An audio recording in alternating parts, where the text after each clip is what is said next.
Hello and welcome to Indie by Design's Gaming the Podcast. My name is John Robertson and I'll be joined shortly by Stace Harmon, and this week we're discussing Star Wars Knights of the Old Republic. Yes, that Star Wars Knights of the Old Republic, BioWare's 2003 release, a game that has attained legendary status and one that neither Stace nor I had played prior to deciding that we probably should play it, and that it would be pretty cool to talk about playing it for the first time on this very podcast. Now, there are some spoilers for the game ahead, so do tread carefully if you're worried about that kind of thing. Otherwise, sit back, relax, and join us for an adventure through a galaxy far, far away. Here's a clip of the game to get us started. You swore an oath just like everyone else on this mission. Now it's time to make good on that oath. I've heard all about your reputation. Elite combat training, tops in your class. It's no wonder you were handpicked for this mission. Word is the officers haven't seen a recruit with your kind of potential in 20 years. But all that potential doesn't mean a thing if you can't deliver when it counts. We're soldiers. We're trained for combat. Bastel is going to need men and women like us at her side during this attack. Yeah, so one of the reasons why, or maybe the reason why I chose that clip to start, I like how, and it's not that the whole game is necessary, that clip doesn't necessarily represent how the writing and specifically how that guy's voiceover works throughout the whole game. Like, the guy just speaks so quickly. It's like they've got somewhere to be and they just need to get out of the recording studio and get home or get to their real world, whatever that is, and they've got to get out of there. But that clip comes right at the very, very, very start of the game, literally in the first room of the game, and it just spells out every single thing that you need to know for the next 45 minutes or half an hour or however long that whole sequence is. Like, it leaves you in no doubt that you're, like, Star Wars in general, like not just the games, the films, the books, TV shows, whatever. They don't have the subtlest dialogue in the world. They're often very earnest and very just out there. But they're not this is the situation. yeah, and they're not quite as direct as that guy is. But this is very much like... But it's done in a very knowing way here. Well, and it's very you're playing a video game now. You need to know this. And you're playing a character that's basically got amnesia as well. So you need to be told everything. There are dialogue options where you can just ask him questions, and he basically just like mocks you, and he's like, "What are you doing? Have you had your head checked? Have you taken a bump to the head? Whatever the line is." But then immediately after that, he's like, "And now you're the best person for the job, and let's go." You're amazing training, and I've heard a lot of things about you, and this, that, and the other. So I'll just excuse that incompetence, and off we go.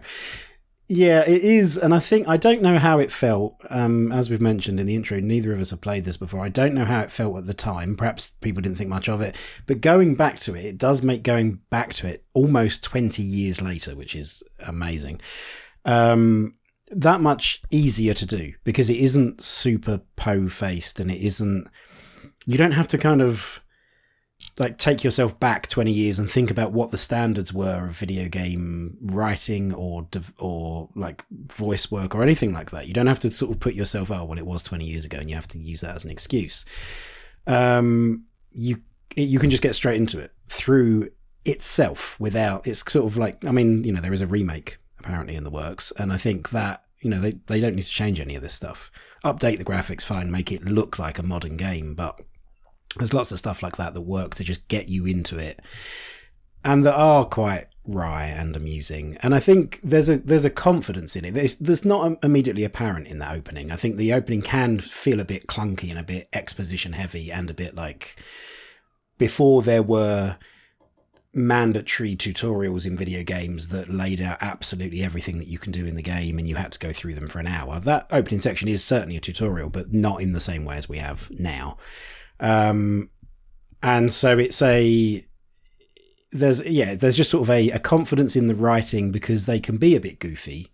They can be very, very dark, as you find out later if you start making certain choices. And it's all quite assured, and it's quite knowing. It's quite like, just relax, you're in good hands. We're gonna. I mean, some of the voiceovers are not so good. Some of them are not deliberately goofy or cheesy. They just are straight up bad. But for the most part, the writing is very good. The performances are very good. And the characters feel like actual like personalities. You know, I've had great fun winding up Karth and just being antagonistic towards him because I find him really irritating, and it's just my character is going very heavily dark side, so I'm just almost doing things to spite him being horrendously bad, and just so I can hear his mock dismay at, oh, you know, I know we need credits, but surely there's a better way to get them than shaking down this poor old man or selling a medical serum to the local crime lord. Shut up, Karth.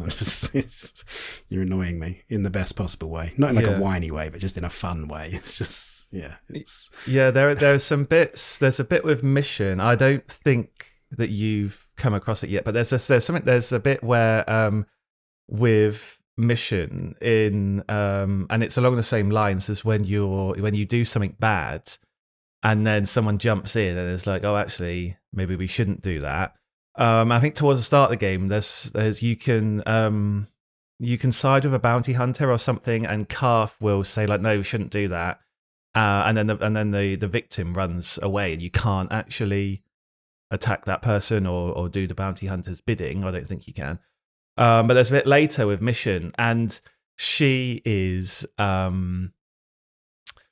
you go against something that she wants to do. You have to you find something, and then you can betray the person who sent you there to find it, and you can just give it to the person that like you needed to kill or trick or avoid or whatever instead. And Mission's like, no, you shouldn't do that. And then the bad guy just then monologues for like 2 or 3 minutes, and then she's like, oh, actually, yeah, maybe. Which I thought was really good. So like, it's not only your character that can, like, I don't think you don't actually have a light or dark for the other characters, do you? It's just your character. But they can change one way or the other. But yes, they can change, or according to that anyway. Like, so I don't know how to do this. I don't know if we say like what bit we're at on the game. Well, some of that will be probably clear from the video footage if you're watching this on YouTube. So we've both taken some footage of our own games. I'm at sort of the biggest significant event that I'm coming up to is, or feels significant at least, is getting past the Rancor in the sewers bit. And I've tried to stealth that. I've tried to just straight up fight it, and I've been just trounced both times, like one hit, dead, entire party. So I've sort of gone off to try and find a different way to do that. But I've got 4 party members, well, including myself. So Mission, Zaldair, the Wookiee, and Karth. I don't have Bastilla yet. So yeah, I've seen a good chunk of the sides. I've done a few bounties, played some Pazak, which is, I suppose, like every good casino game, it's surprisingly addictive. I play several rounds of that card game whenever I play a game of it. So I've seen enough to know that I am enjoying it. This isn't just let's play this and then we'll talk about it just for the podcast. I do feel like I want to keep playing it. It does feel like a game that would be very well suited to for me, like something like the Steam Deck, which I've got arriving at some point. And obviously it could run it very easily. But yeah, it does feel like a game that I want to carry on playing rather than just a blast from the past that's useful just to have a look at, you know, for historical reasons, and then there's no reason to go back to it. It is still a good game. And I was thinking about why it passed me by at the time, and I think it was just the glut of Star Wars stuff. It was just like a tsunami of Star Wars content, and the number of games that had come out in the preceding like 18 months prior to this one, there was so many Star Wars games that came out, so much Star Wars content. You know, this was like part of the revival, but this was, you know, after Phantom Menace and Attack of the Clones. And it was, there was just too much. I'd lost interest. It was like I was sort of numb to Star Wars stuff. It came out and I was I'm not, you know, it's just yet another Star Wars game. So yeah, that was why I'd overlooked it at the time. But going back to it now, it's nice. It is good and nice that it is a game that still feels worth playing. And I think that's worth noting, that if like us, you're somebody that either didn't play it first time around or just simply it wasn't in your wheelhouse because maybe you are significantly younger than us and couldn't play it the first time around, it's worth going and having a look at now. And I would say even before the supposed remake comes out. It's worth diving into. Yeah, I think definitely the remake. So I definitely play before the remake comes out. And I certainly plan on playing the whole thing for sure. So I'm a bit further. I've rescued Bastilla. There's going to be some spoilers for you here, but I've done like a swooper race on a swooper bike pod. Yeah, not a pod racer, but basically. It's not. Quite similar. And yeah, I'm about to leave the first planet. Basically, I'm about to leave Taris. I'm about to steal a guy's ship, a big bad guy's ship, and I'm going to leave. And yeah, I didn't play it either. I don't think I had my first PC.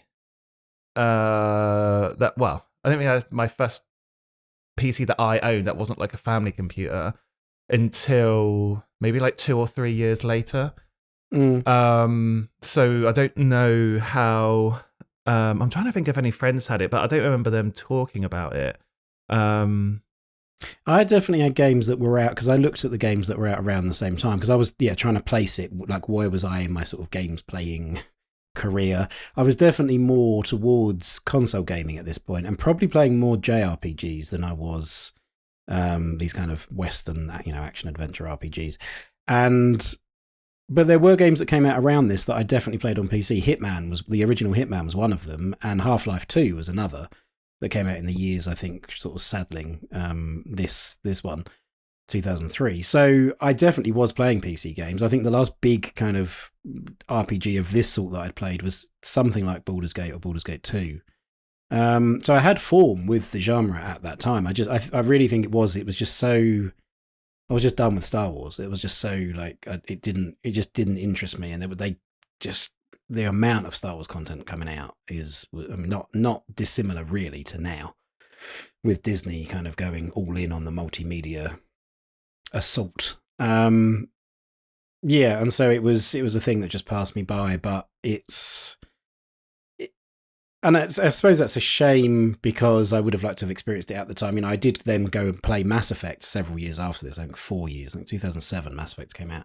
And the thing I found about Mass Effect, although I really enjoyed it at the time, I found it quite po-faced and I found that they weren't very good at doing the whole dark side or renegade, as it was called in Mass Effect side of things. I always felt like it just made your character sound stupid. When you made choices that were perceived to be evil or immoral or whatever, it just came across as dumb. There's like that famous example of a reporter tries to get an interview with you, and I think if you choose the renegade option, you punch them or push them out of a window or something, and it's like it was just silly. Whereas this is much more subtle. There are some outright evil choices you can make, but there are also just like selfish choices, and that's like, well, I'm playing my character in that way of they don't feel any need to help people. They need to sort of be given a reason to help people rather than just it's the expected thing to do. Go into the sewers and find these journals and fight all these really dangerous monsters and then come back and give them to me for nothing. Like, no, I'm going to sell them to somebody else. Why wouldn't I? So, and it's written well enough that I feel like, for me personally, it supports that way of playing without making me feel just like out and out scummy.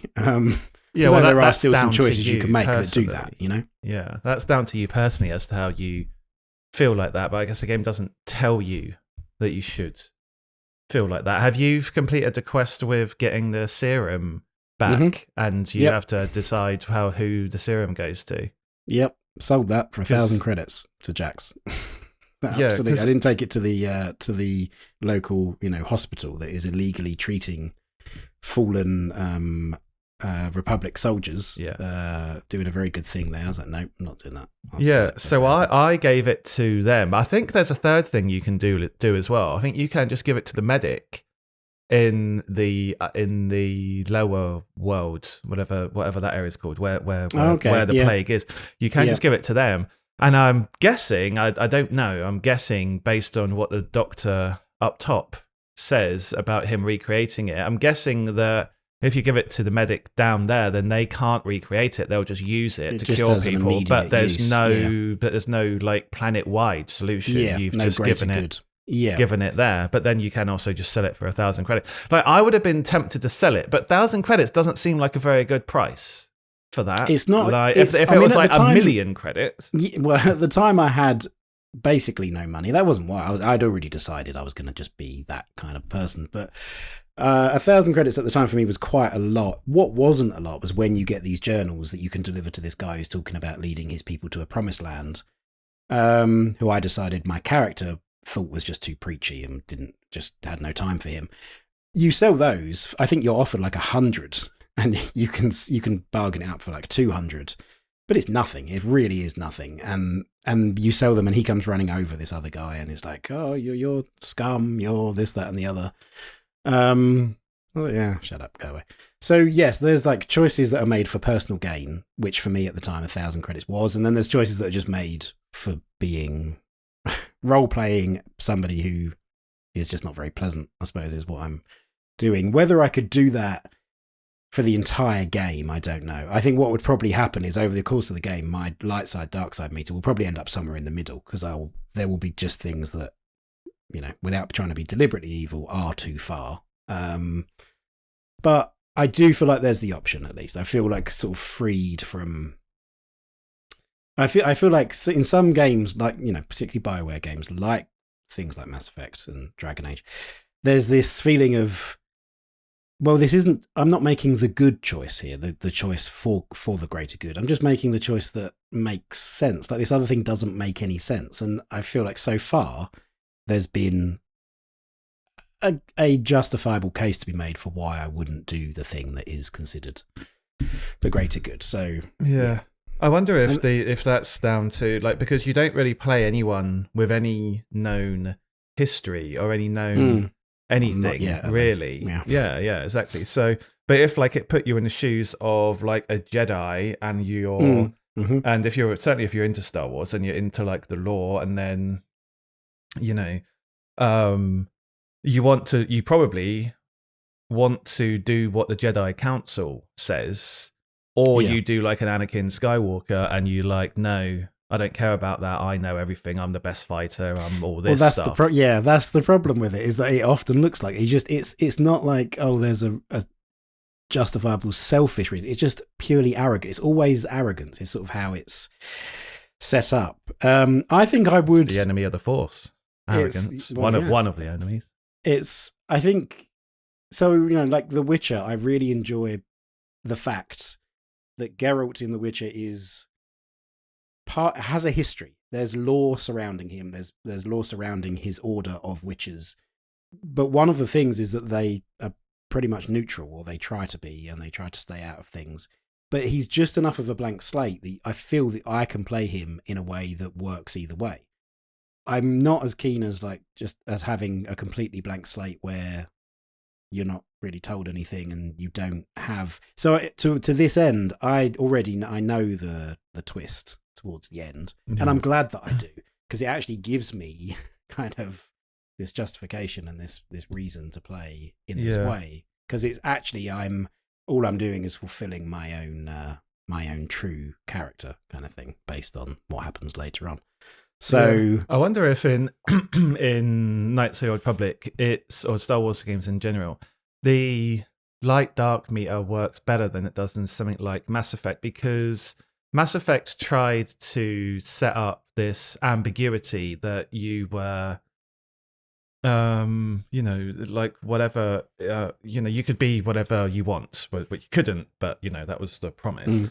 Whereas in Star Wars, ambiguity isn't really part of the world, and it's never been. Like, you are either on the light or the dark sides. You have to make a choice at some point. You can't be like a morally ambiguous character that will go through and like have a kind of blank slate look at each situation. Like, the whole thing is much more kind of straightforward philosophically than that. There is good, there is ultimate good, and there is ultimate bad.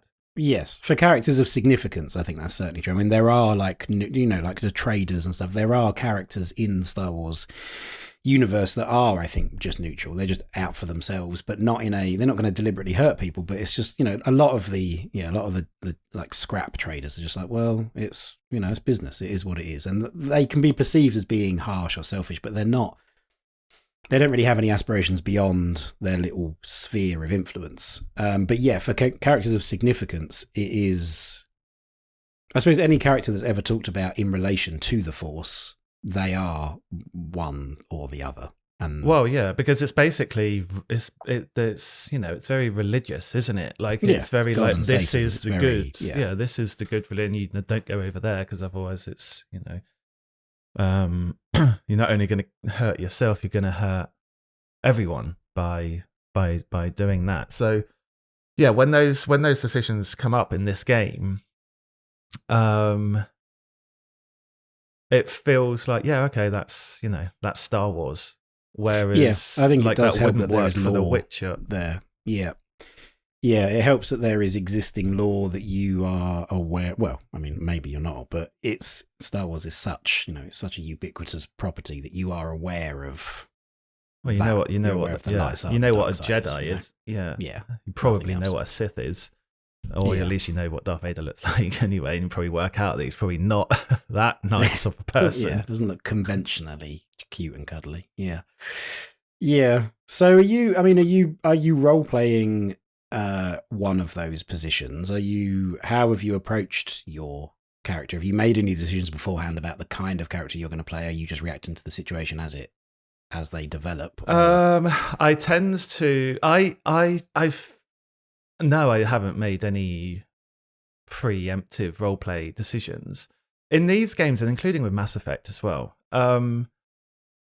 I tend to not really care and be drawn to anything that the main character does, because they're kind of just like these hollow shells of people. Blank. Whereas I'm more worried about what are the other characters going to think, and like how are they going to react, and so I'm kind of living through them, really, or I'm living my avatar is my character, my created character is just a way to have the actual drawn characters, the actual written characters, like react or do things. That's what I'm much more worried about, or much more concerned with. So my person is just into the blue, just into the light side, but pretty much in the middle. And that's probably because I'm playing in that way, that I don't have an agenda with this character. I'm just reacting to the world, really, and like what the other characters are saying and doing. There are a couple of my dark side bit has gone down by my meter has treaded into the dark side by accident a couple of times. I didn't realize that that when I was selecting something, the result would be a dark side one, and I can't remember what the dialogue options were where that's happened. But there was one, and I'm not sure you've gotten to it yet. There was it was totally by accident. There was a guy in like a trapped somewhere, and he's like, "Oh, go and turn everything on the wall to red." And I must have skipped through the dialogue or like not heard him properly. And I went on and turned everything to green, because I was like, oh, green means open. Yeah, green means and then it killed him, or it sent him somewhere else. And I was like, oh no. And then it was like dark side points added, or whatever it says. So yeah, maybe I'm not really a Jedi, or maybe I'm not a light side person if I'm not even listening to the people I'm supposed to be saving. I'm just going like, oh, this is a video game, green means open.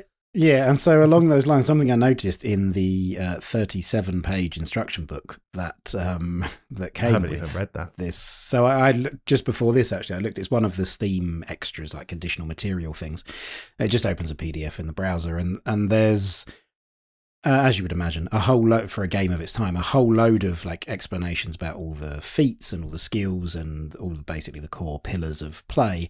But in the back of that instruction book, there's a bunch of tables to do with weapons and armor, and then there's a light side, dark side thing, and it explains just purely numerically where you are on that scale and what effect decisions that you would perceive to be light side or dark side will have on your status. And simply put, the further towards one or the other of them you are, the bigger the modifier is if you then do something that is sort of against type. So if you're going very heavily dark and you do something that's very heavily light, that will move you back significantly, or at least in points, at least in numerical value. That's and so good. it's easier to get towards light and dark than it is to stay there if you are not trying to be one or the other, if that makes sense. If you're just assessing each situation, then you're likely to you are going to be sort of tethered to this sort of middle banding, probably. Which I think I like that as well, because it means it takes effort to, if you want to embrace dark or light, it takes effort to make the decisions that will put you there, rather than just, I've made a bunch of choices and I happen to have ended up in dark side territory. And and that recreates, I suppose, or represents the moral dilemmas that you see the characters go through in the films, right? Like, it's harder and harder and harder for Darth Vader at the end to stay truly evil. Mm-hmm. Like, it's much not easier for him, but it's sort of there's a line. It works somewhere. for him. Like it makes sense for him to actually, at the end of the, actually, no, I'm going to. And then that one act of killing the Emperor rather than killing Luke sends him all the way back to the light side, and now he becomes one of the Jedi in the afterlife and whatever, and is there with Obi-Wan. He's like redeemed himself through that one act. And then, on the other side as well, like, if you're a Jedi and then you ended up killing someone, it's like, oh, you're not, are you even on the light side anymore tainted now at all, like, by even a single degree. So that's pretty cool. I didn't know that I suppose that's another thing. It's interesting. It's not interesting that they got a manual. The game's from 2003, but it's interesting to have a manual presented with a game in 2022 that is that tells you so much. Transparent. Yeah, it's basically not just here's how you play the game, but here's how you kind of manipulate the game in the way that you to the way that you want to. And here's, if you care about it, a table of all the grenades and how much damage they do and the modifiers. So it's endearing in that old-fashioned manual kind of way. I remember the one for Baldur's Gate from about 6 years prior to Knights of the Old Republic, and that was huge. That was 50 plus pages. It was like a little mini tome. It was a book in and of itself that you would take time. It would take you time to get through. And there's a lot of kind of, not an innocence, that sounds kind of patronizing, but there's I suppose an earnestness to this notion that you would be buying into this, not just as a game that you would play amongst 1,000 others, but as something you want to put time into. You've bought this thing because you want to sit down and get lost in it. So reading a 37, 50 page manual is nothing. It's like, yeah, of course you're going to do that. Not just because, we haven't quite worked out a way of tutorializing the start of a game yet.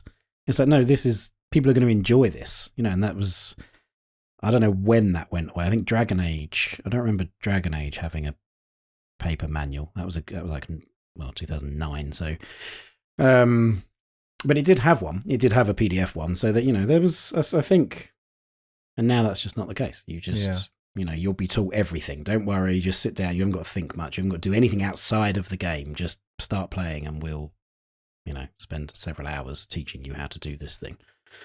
So yeah, it does, that kind of speaks to the age that it was, and the era, the kind of the video game era that it was.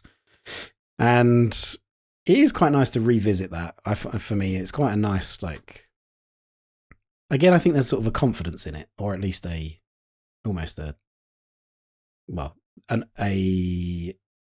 an ignorance to the fact that it could be any other way. It's like, yeah, of course you're here and you want to indulge in this. Yeah. Well, that's one of the things that the indulging and stuff is one of the things that has sort of struck me about it. Like, I was surprised. Well, was I surprised? I was pleased, I suppose, more than surprised that the game, even though there's a lot going on here and it was a game of a scale and breadth that had rarely been seen before. I mean, it had, and like there's some of the Elder Scrolls games and Baldur's Gate and that. But you're thrown straight into the action, and there's loads of stuff to do immediately, and not just loads of like gameplay concepts, but loads of things, like loads of storylines to start, loads of people to make friends with, to make enemies with. Yeah, like conflicting relationships are popping up, like the card game, the arena battles, lots of different sections to that. It reminds me of Divinity. Well, 2 particularly, Original Sin 2. It reminds me of that like that whole Fort Joy section is just this huge start. It's far more than just this is your opening planet. This is like the opening area in an MMO, and this is where you just learn how to do the basics, and then you're kind of trying to get out there as soon as possible. This actually feels like, I mean, it's limited in terms of the effect it can have visually from the time, but it does a good job of your mind can fill in the blanks. It's this very cyberpunky, the rich and elite live at the top and the poor live down, literally underneath the tower. And it does, your imagination fills in the blanks and it allows for that. But yeah, there's a lot here. There's more than just, we'll find your feet. And then we know you want to get off this planet. We know you really want to, get in a spaceship and go somewhere else because this is Star Wars. But it doesn't rush that. It feels like it's just like, no, there's a lot of stuff here you can explore. This isn't a thing just to rush through just to get somewhere else. So again, it just feels kind of confident in that.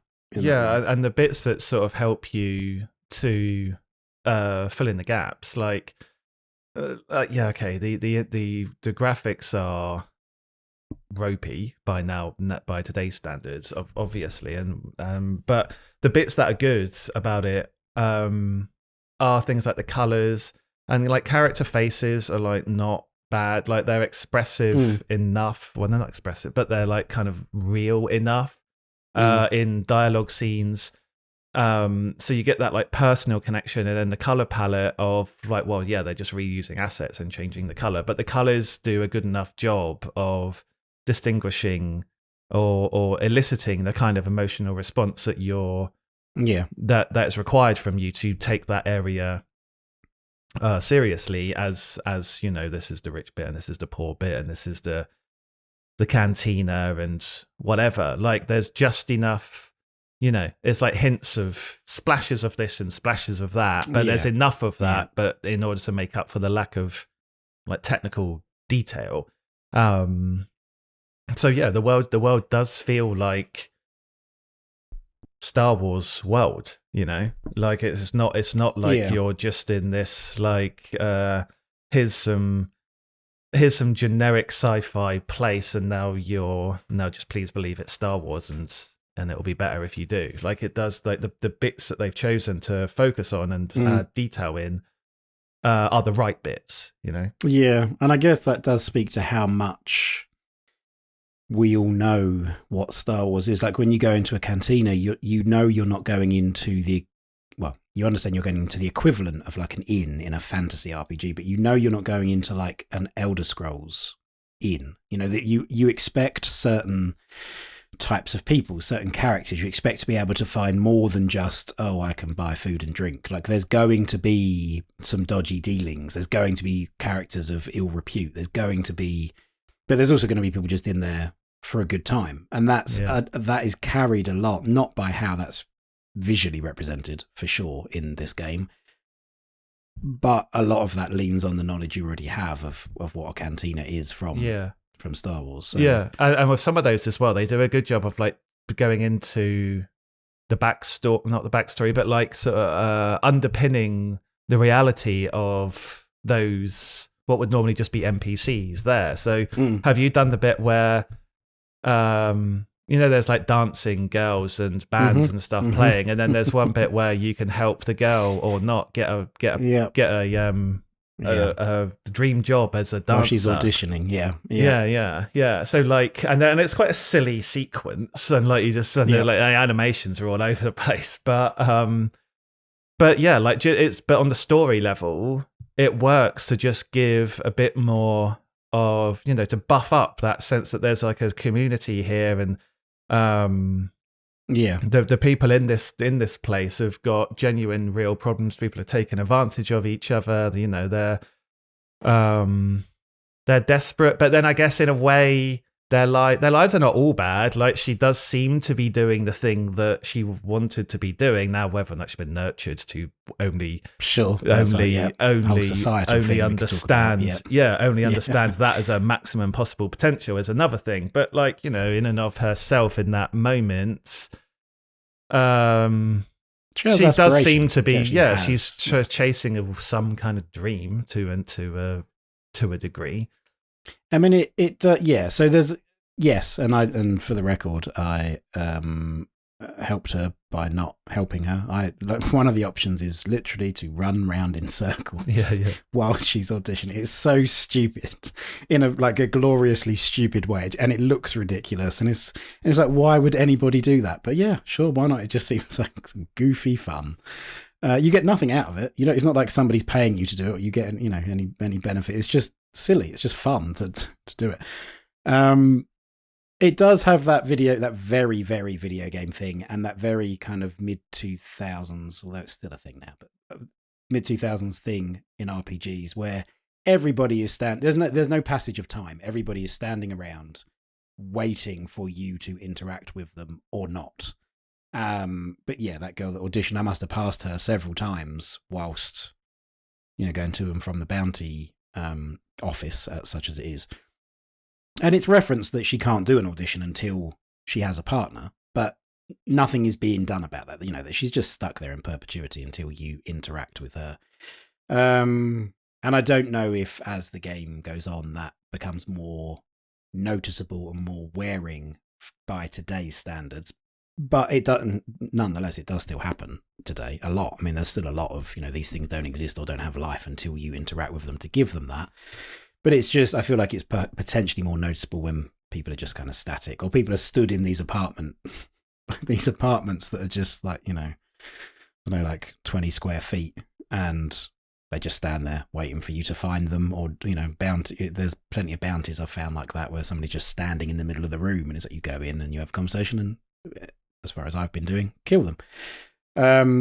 So it does have some very transparent video game tropes, but I have found that and I think a lot of it must be to do with the writing. I have found that I kind of just overlook that it's entertaining enough when you do interact with these people. You're given, it's not just it's not just here's 2 dialogue options, pick one. Okay, that's that bit of content done. You're on to the next thing. There's stuff that is explored during that process and during those conversations, both with the person you're interacting with and your party members as well. So yeah, it kind of gets a pass in that respect. I think it's doing good work, enough good work elsewhere that it's not, it hasn't felt like a big deal.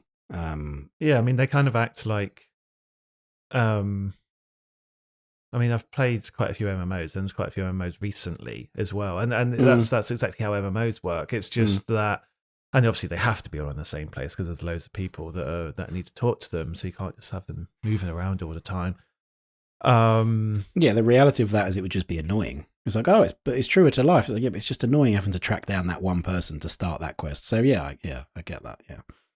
Yeah, and if the main bit of the game, like you were saying, is the story and the lore, then yeah, you just want to move on with that, don't you? And now they've moved. Yeah.